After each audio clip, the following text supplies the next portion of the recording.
En Vivir con Salud fomentamos estilos de vida saludables. La Navidad es una época tradicionalmente asociada con la alegría, las reuniones familiares y la celebración. Pero, ¿cómo la viven quienes atraviesan un duelo? Esta época del año puede ser particularmente difícil para estas personas. La pérdida de un ser querido durante las festividades puede intensificar el dolor, ya que las tradiciones y los recuerdos compartidos se convierten en un recordatorio constante de lo que ya no está. ¿Cómo afrontar el duelo en Navidad? Conversamos con el Dr. Manuel Pérez, capellán y tanatólogo. Cuando de tu salud se trata, escoge a Vivir con Salud, con la periodista Luz Nereida Vélez. Somos tu nuevo estilo de vida. Tenernos que despedir de alguien, no porque se va de viaje a otro país, no porque se muda, sino porque lamentablemente cruza a otro espacio o a otro plano, como se le llama, que es el de la muerte, cuando morimos, ¿verdad?, en este plano físico y entramos en otro plano. Si eso es difícil, desprendernos de los seres que queremos, mucho más difícil es cuando se trata de una época como esta, como la Navidad, porque siempre la Navidad se ha identificado con el compartir en familia, con ese abrazo, con ver a aquellos que hace tiempo no vemos y estar juntos, o con irnos de viaje y compartir como familia. Y es sumamente doloroso perder a alguien en Navidad. Y ese es el tema que voy a tocar con el doctor Manuel Pérez, capellán y tanatólogo, a quien le doy los buenos días. Gracias por estar aquí con nosotros. Muchas gracias por la oportunidad que tengo. ¿Qué impacto emocional le trae a una persona perder a un ser querido justo en Navidad?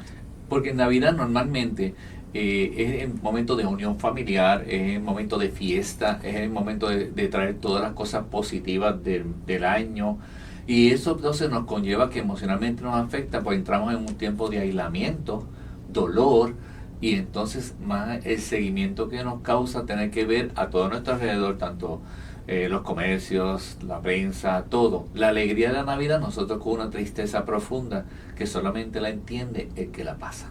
Y me imagino, doctor, que tiende a ser mucho más fuerte ese sentimiento de dolor cuando la pérdida es repentina. Y me refiero, hemos visto que por los últimos meses ha habido muchos accidentes. Recientemente en estos días hubo un feminicidio, suicidio, los accidentes de tránsito que se llaman las personas. Usted se despide de alguien por la mañana y usted no sabe si regresa por la noche. Cuando es de esta manera, y en una época como esta, tiende a ser peor ese dolor.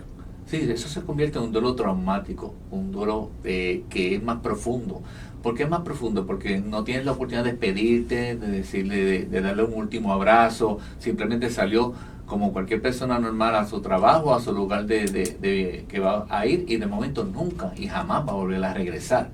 Por lo consiguiente, ese dolor traumático hay que trabajarlo más de lleno, y las personas, el poder salir de ese dolor traumático es mucho más difícil, Sí, que aquellos que a lo mejor han estado con alguien que ha estado enfermo, que lo han visto deteriorarse, que día a día lo ven, que la persona pues ya por más que lucha, la vida se le está extinguiendo, aunque a uno le duela, doctor, pero uno como que se acostumbre. Llega un momento en que uno pide que la persona pueda ya dejar de que le duela tanto la enfermedad.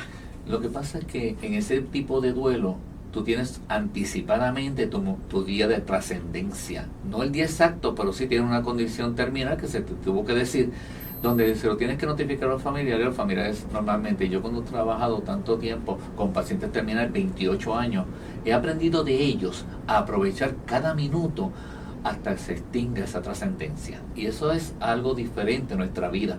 Y es bien importante porque ellos tienen la ventaja de poder despedirse, de poder hacer muchas cosas que en el dolor traumático no va a ocurrir. Independientemente que uno sea traumático y el otro no. En una época como esta, la Navidad, siempre eso vamos a recordar, o sea, el año próximo vamos a volver a recordar lo que vivimos en esa pérdida, esa tristeza va a regresar. Sí, normativamente en diferentes intensidades, porque lo que sucede es que eso puede fluctuar entre un duelo de 6 meses, puede ser normativamente hasta 5 años, pero muchas veces es hasta que te extinga la vida. O sea, siempre vas a recordar a ese hijo que murió en tiempo de Navidad, en un accidente de tránsito, vas a pasar por la misma intersección, quizás te va a suceder cosas que te van a recordar de momento, ese momento tan trágico, en medio de una fiesta, en medio de toda la familia. Y entonces cuando tú cambias tu modo emocional, nadie te puede entender. A menos que lo viva en carne propia, es bien difícil poderlo entender. ¿Cómo afecta, verdad, ese duelo cuando todo el resto del entorno que uno tiene a la vuelta redonda está en celebración? Sí, normalmente ese duelo se crea en aislamiento. Las personas se aíslan del grupo. Usted ve toda la fiesta, pero esa persona está o sentada viendo televisión, viendo las noticias, o simplemente se va aislado afuera. A veces se une a otra persona nada más y crea ese aislamiento. Crea ese aislamiento de tal manera que su duelo lo está pasando en silencio. Y es una de las cosas más trágicas, por eso muchos suicidios ocurren también en tiempos de Navidad. ¿Qué debemos hacer? No cometer el error de quizás obligarlo a que se venga al área donde estamos, a que comparta, respetar ese espacio, ese momento que la persona quiere distraerse quizás con otras cosas que no sea la fiesta. Sí, lo que normalmente si usted ve a una persona así, que está en ese aislamiento, acérquese con prudencia. Y muchas veces darle un abrazo y quedarse en silencio al lado de él se siente súper apoyado o súper apoyada por esa razón. Y hasta ni preguntarle por qué está aislado. Simplemente la persona a veces ventila y dice, me estoy acordando de mami, de mi hijo que tantas veces aquí festejó con nosotros. Y ese momento es bien doloroso en silencio. Y entonces tenemos que trabajar eso como familia, porque a veces decimos cosas, aunque bueno, después traemos ese detalle, a veces decimos cosas que vuelven a renacer ese duelo quizás hasta más grave. O sea que, por ejemplo, podemos decirle algo a la persona que en vez de aliviar el dolor, en vez de parecer compasivos, empáticos, lo que hacemos es que lo avivamos. Sí, por ejemplo, puede ser,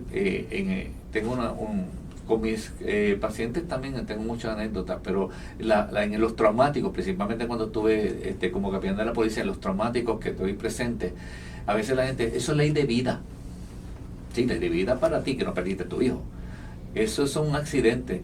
Pronto, tú tienes más hijos. Murió en una motora, pero tú tienes más hijos.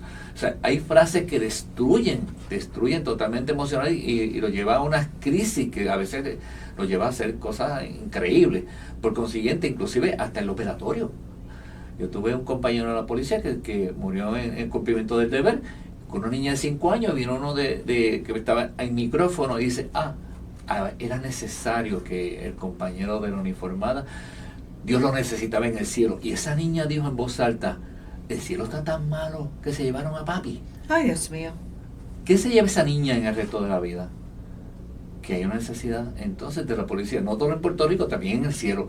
Entonces, esas cosas, los niños se afectan y los niños dicen cosas bien claras, sin filtro. No, y entonces en un momento como esa criatura hay que entonces manejarla, ayudarla para que el día de mañana no cargue con ese trauma. O sea que entonces, y lo mismo puede pasar si alguien ha perdido a su pareja, y sobre todo las parejas que llevan muchos años juntos, que usted sabe, ¿verdad?, que sobre todo cuando ya se tiene esa adultez madura, se ha perdido esa pareja en una época de Navidad, el aislamiento social y la soledad que se han llevado a cabo por los últimos años estudios, los puede llevar inclusive hasta morir del corazón, porque el dolor es tan fuerte que los puede llevar a la muerte. Hay muchas cosas bien interesantes que usted acaba de decir, que es que la gente se dice una frase, ¿no?, que se echan a morir. A veces dicen que esa pareja que lleva 60 años, 50 años de matrimonio, de momento muere a pocos días, a pocas semanas. Dicen, mira, se lo llevó. ¿Qué se llevó ni se llevó? Eso lo que sucede es que dejan de comerse, dejan de tomarse sus medicamentos, le caen una tristeza profunda, una depresión sin darse cuenta a la misma familia, y de momento le viene lo que tiene que ver. Un final pues triste, porque realmente el vacío que le causa ese momento de trascendencia de su pareja es irreparable, tú sabes.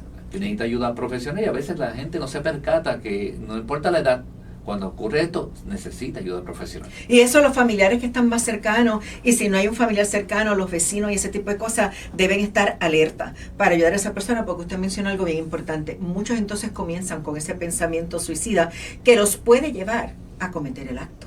Sí, porque la gente piensa en un acto suicida que se pega un tiro, un montón de pastillas. No, simplemente el dejar de comer, el dejar de tomarse sus medicamentos de la presión. Diabéticos que se llenan de bizcochos todos los días y cogen una diabetes de 600 y pues fallece y dice, mira, con una diabetes de 600. No, el dolor le causó eso de que ya no quería estar en esta tierra. Y a veces los familiares tenemos que percatar que esas personas necesitan, lo ve sonriente, lo ve contento, se siente muy bien. No, pero no es así. Todo el que tiene una pérdida necesita siempre ventilar para saber hasta qué nivel tiene esa pérdida. Hay que hablarlo, hay que discutirlo. ¿Qué recomendaciones concretas usted puede ofrecer para esas personas que están atravesando esta Navidad, pero con este dolor? O sea, porque es la primera vez que sufren en carne propia una pérdida grande. Bien, hay varias técnicas en tanatología que se enseñan en el diplomado de capellanía de la Interamericana, excelente. Y ahí se enseña, ahí yo doy clase de dolor traumático y yo enseño lo que voy a decir ahora. Muchas veces en ese momento traumático en el tipo, una es acercarse a su fe. Yo siempre digo la primera, no importa la denominación, vaya a su fe. Aferrarse a su fe porque de esa trascendencia espiritual causa las mejores emociones que puede sentir el corazón del ser humano. Luego de eso, usted simplemente agarre el retrato de su ser querido, mírenlo, está ahí. Y muchas veces hasta le escriben. Yo le digo, mira, hagan una carta. Dicen, hacer una carta. Sí, hagan una carta. Hagan una carta como si estuviera ahí, escríbele. Y la gente me dice, qué bien me vino a hacer esa carta. Quizá la cosa es inconclusa, quizá me quedé pensando en el viaje de España que quería hacer. Y tú vienes y tú doblas toda esa cartita y haces lo que tú quieras, o se lo llevas al cementerio, o simplemente lo llevas a la iglesia y dices, Señor, mire, ya tengo esto que se me quedó en el tintero. Y hay muchos métodos que se enseñan en tanatología para que las personas puedan salir de ese trauma y más en la Navidad. Y cuando entramos en los traumas, no podemos dejar los traumas que estamos pasando ahora, como el de Alex Delgado, como el de Keila Hernández. O sea, son colectivos, esos traumas, Roberto Clemente, que van a perdurar por décadas.